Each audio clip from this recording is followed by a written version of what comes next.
പുതിയൊരു വീഡിയോയിലേക്ക് നിങ്ങൾക്ക് ഏവർക്കും സ്വാഗതം. ഇലക്ഷന് മുന്നേ തോൽക്കുന്ന ക്രിസ്ത്യാനികൾ എന്ന തലക്കെട്ടോടുകൂടി 1-2 ദിവസങ്ങൾക്ക് മുമ്പ് ഒരു അച്ഛനിരുന്ന് സംസാരിക്കുന്ന വീഡിയോ കാണാനിടയായി. ഞാൻ ആദ്യം വിചാരിച്ചത് നിലവിൽ ക്രൈസ്തവ സമൂഹം നേരിടുന്ന വെല്ലുവിളികളെക്കുറിച്ചും വർത്തമാനകാല സാഹചര്യത്തിൽ ക്രൈസ്തവ സഭകൾക്ക് നേരെ വരുന്ന ആക്ഷേപങ്ങളിലൊക്കെ ഒരു വ്യക്തത വരുത്തുക എന്ന ഉദ്ദേശത്തിലാണ് അദ്ദേഹം സംസാരിക്കുന്നത് എന്നായിരുന്നു. പക്ഷേ പിന്നീടാണ് മനസ്സിലായത്, തെരഞ്ഞെടുപ്പ് പ്രചരണത്തിൻ്റെ അവസാന ലാപ്പിൽ അച്ഛൻ വളരെ ശാന്തമായി സംസാരിച്ചുകൊണ്ട് ഒരു പാർട്ടിക്ക് വേണ്ടിയിട്ട് പ്രചരണം നടത്തുകയായിരുന്നു. കൂട്ടത്തിൽ ആ പാർട്ടിയെയും ആ പാർട്ടിയുടെ പ്രവർത്തകരെയും തൃപ്തിപ്പെടുത്താൻ മുസ്ലിം സമൂഹത്തിനെതിരെ മയപ്പെടുത്തി വർഗീയതയും കുറച്ച് നുണപ്രചരണങ്ങളും നടത്താൻ അച്ഛൻ പ്രത്യേകം ശ്രദ്ധിച്ചു. നമുക്ക് അദ്ദേഹം പറഞ്ഞു വെച്ച ആ കാര്യങ്ങളുടെ പ്രസക്തമായ ഒരു ഭാഗം ഒന്ന് കണ്ടു നോക്കാം.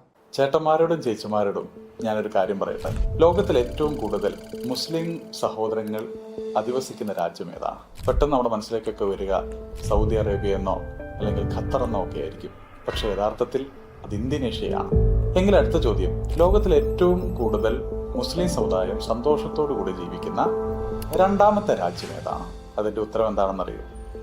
അത് ഇന്ത്യയാണ് എന്നുള്ളതാണ്. ലോകരാജ്യങ്ങളിൽ മുസ്ലിങ്ങൾ ഏറ്റവും സന്തോഷത്തോടു കൂടി ജീവിക്കുന്ന രണ്ടാമത്തെ രാജ്യം ഇന്ത്യയാണത്രേ. അപ്പോൾ ഒന്നാമത്തെ രാജ്യം ഏതാണ്? അതെന്തുകൊണ്ടാണ് അച്ഛൻ പറയാതെ പോയത്? അച്ഛൻ ഈ കണക്ക് എവിടെ നിന്നാണ് കിട്ടിയത്?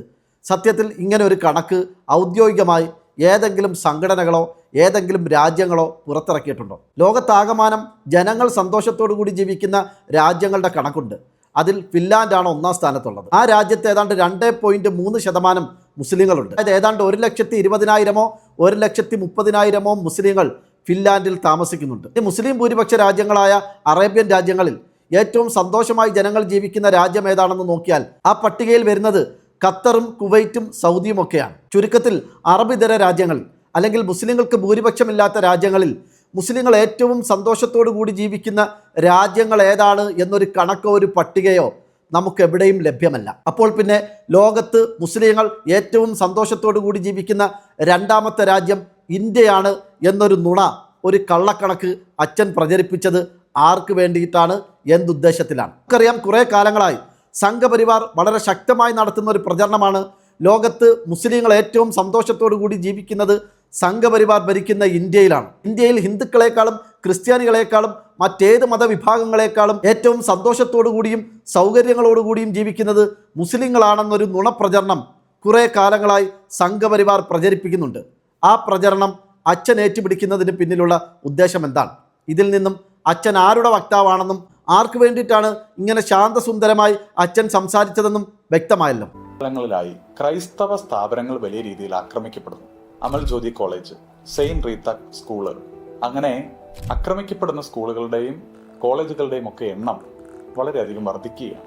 എന്ത് ആക്രമണമാണ് നേരിടുന്നത് അല്ലേ? നേരിടുന്ന ആക്രമണം എന്ന് പറയുന്നത് ആ വിദ്യാഭ്യാസ സ്ഥാപനം എന്ത് ഭരണഘടനാ ലക്ഷ്യത്തെ മുൻനിർത്തിയാണോ തുടങ്ങിയിരിക്കുന്നത്, ആരംഭിച്ചിരിക്കുന്നത്, പ്രവർത്തിക്കുന്നത്, ആ ലക്ഷ്യം പൂർത്തീകരിക്കാൻ ചില തീവ്ര സംഘടിത സമൂഹങ്ങൾ, സംഘടനകൾ അനുവദിക്കുന്നില്ല എന്നുള്ളതാണ്. തുടർന്ന് അച്ഛൻ പറയുന്നത്, കേരളത്തിൽ ക്രൈസ്തവ സഭകൾ നടത്തുന്ന വിദ്യാഭ്യാസ സ്ഥാപനങ്ങൾ വലിയ രീതിയിൽ ആക്രമിക്കപ്പെടുന്നു എന്നാണ്. അതായത് ക്രൈസ്തവ മാനേജ്മെൻറ്റുകൾക്ക് അവരുടെ കീഴിലുള്ള സ്കൂളുകൾ സമാധാനപരമായി നടത്തിക്കൊണ്ടു പോകാൻ രാജ്യത്തെ, നമ്മുടെ നാട്ടിലെ ചില ശക്തികൾ, ചില തീവ്രവാദ ശക്തികൾ അവരെ അനുവദിക്കുന്നില്ല എന്നാണ് അച്ഛൻ പറയുന്നത്. അല്ലച്ചോ, നിങ്ങളുടെ സ്കൂളുകളിലേക്ക് ജനാധിപത്യ രീതിയിൽ മാന്യമായി പ്രതിഷേധിക്കുന്നതൊക്കെ അക്രമമാണോ?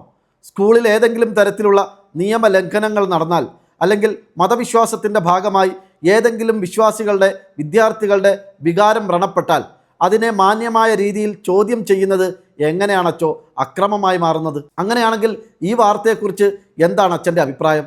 മധ്യപ്രദേശിലെ ക്രൈസ്തവ മാനേജ്മെൻറ്റുകൾ നടത്തുന്ന സ്കൂളിലേക്ക് സംഘപരിവാർ ജയ് ശ്രീറാം വിളികളോടെ കയറി വന്ന് സ്കൂളാകെ തല്ലിപ്പൊളിച്ച വാർത്ത അച്ഛൻ ഓർമ്മയില്ലേ? ക്ലാസ് റൂമുകളിൽ വിദ്യാർത്ഥികൾ ഇരിക്കുന്ന ബെഞ്ചും ഡെസ്കും അടക്കം അന്ന് വ്യാപകമായി പല ഉപകരണങ്ങളും ആക്രമിക്കപ്പെട്ടതും നശിക്കപ്പെട്ടതും അച്ഛൻ ഇന്ന് ഓർക്കുന്നുണ്ടോ? മധ്യപ്രദേശിൽ നടന്നതിന് സമാനമായ സംഭവമല്ലേ തെലങ്കാനയിലും നടന്നത്? സ്കൂളിലെ ജനാലകളും ഓഫീസിലെ കമ്പ്യൂട്ടറും അടക്കം വ്യാപകമായ നാശനഷ്ടങ്ങളാണ് അന്ന് നിങ്ങളുടെയൊക്കെ സ്കൂളിലുണ്ടായത്. നിങ്ങളുടെ സ്കൂളുകളിൽ മതപരിവർത്തനം നടത്തുന്നു, കുട്ടികളെ ക്രിസ്ത്യൻ മതത്തിലേക്ക് പരിവർത്തനം ചെയ്യുന്നു എന്ന് ആക്ഷേപിച്ചുകൊണ്ടാണ്, അല്ലെങ്കിൽ ആ രീതിയിലുള്ള ആരോപണങ്ങൾ ഉന്നയിച്ചുകൊണ്ടാണ് ഈ പറയപ്പെട്ട തീവ്ര ഹിന്ദുത്വവാദികൾ നിങ്ങളുടെ സ്കൂളുകളിലെല്ലാം കയറി നിരങ്ങിയത്. അത്തരം വാർത്തകളും സംഭവങ്ങളും ഏത് സമയവും വീണ്ടും ആവർത്തിക്കപ്പെടാമെന്നൊരു സാഹചര്യം നിലനിൽക്കെയാണ് അച്ഛൻ ക്രൈസ്തവ മാനേജ്മെൻറ്റിൻ്റെ സ്കൂളുകളിലേക്ക് ഏതെങ്കിലും മുസ്ലിം സംഘടനകൾ നടത്തിയ ജനാധിപത്യപരമായ സമരത്തെ താങ്കൾ അക്രമമെന്നും തീവ്രവാദം എന്നൊക്കെ വിളിച്ച് ആക്ഷേപിക്കുന്നത്. അച്ഛൻ്റെ ഈ ഇരട്ടത്താപ്പ് ആർക്കും മനസ്സിലാവുന്നില്ല എന്ന് അച്ഛൻ വിചാരിക്കരുത്. പിന്നീട് അച്ഛൻ പറയുന്നത് ക്രിസ്ത്യാനികൾ സ്കൂളുകൾ നടത്തുന്നതിൻ്റെ പരമപ്രധാനമായ ഉദ്ദേശം ക്രൈസ്തവ പാരമ്പര്യവും ചരിത്രവും സങ്കല്പവും ഒക്കെ ക്രൈസ്തവ വിദ്യാർത്ഥികൾക്ക് പകർന്നു കൊടുക്കുക എന്നുള്ളതാണ് പ്രധാനപ്പെട്ട ഉദ്ദേശം. അതുകൊണ്ട് തന്നെ അത്തരം സ്കൂളുകളിൽ മറ്റുള്ള മതവിശ്വാസികളുടെ, ഹിന്ദുക്കളുടെയും ഈ പറയപ്പെടുന്ന മുസ്ലിങ്ങളുടെയും ഒക്കെ വിശ്വാസങ്ങൾ സംരക്ഷിക്കുക എന്ന് പറഞ്ഞാൽ അത് കുറച്ച് ബുദ്ധിമുട്ടുള്ള കാര്യമാണെന്നാണ് അച്ഛൻ സമ്മതിക്കുന്നത്. അങ്ങനെയാണെങ്കിൽ പിന്നെ എന്തിനാണ് അച്ഛൻ നിങ്ങളുടെ സ്കൂളുകളിലേക്ക് മറ്റ് മതവിഭാഗങ്ങളിലെ കുട്ടികളുടെ അഡ്മിഷൻ നിങ്ങൾ സ്വീകരിക്കുന്നത്? ഇനി അതല്ല, അധ്യാപകരെ തേക്കാനും ആ രീതിയിൽ സീറ്റുകൾ വിൽക്കാനും അതിലൂടെ ലക്ഷക്കണക്കിന് രൂപ സഭയ്ക്ക് സമ്പാദിക്കാനുമൊക്കെ അന്യമതസ്ഥരായ കുട്ടികളെ കൂടി ഉൾപ്പെടുത്തിയെങ്കിൽ മാത്രമേ മതിയാവൂ എന്നുള്ളതാണ് നിങ്ങളുടെ ഉദ്ദേശമെങ്കിൽ ആ വരുന്ന വിദ്യാർത്ഥികൾക്കും വിശ്വാസങ്ങളില്ലേ അച്ചോ? അവർക്കും പാരമ്പര്യവും ചരിത്രവും സങ്കല്പങ്ങളുമില്ലേ?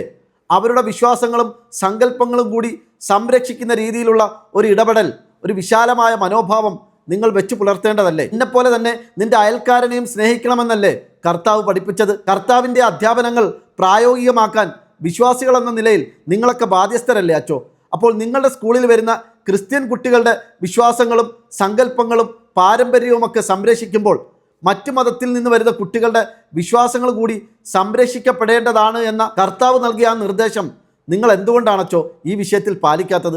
അതുകൊണ്ടല്ലേ അച്ചോ നിങ്ങളുടെ ഇരട്ടത്താപ്പിനെ ഞങ്ങൾക്കിങ്ങനെ പരസ്യമായി ചോദ്യം ചെയ്യേണ്ടി വരുന്നതും വിചാരണ ചെയ്യേണ്ടി വരുന്നതും? പ്രിയപ്പെട്ട അച്ചോ, മുമ്പൊരിക്കൽ പറഞ്ഞത് തന്നെയാണ് ഇപ്പോഴും പറയാനുള്ളത്.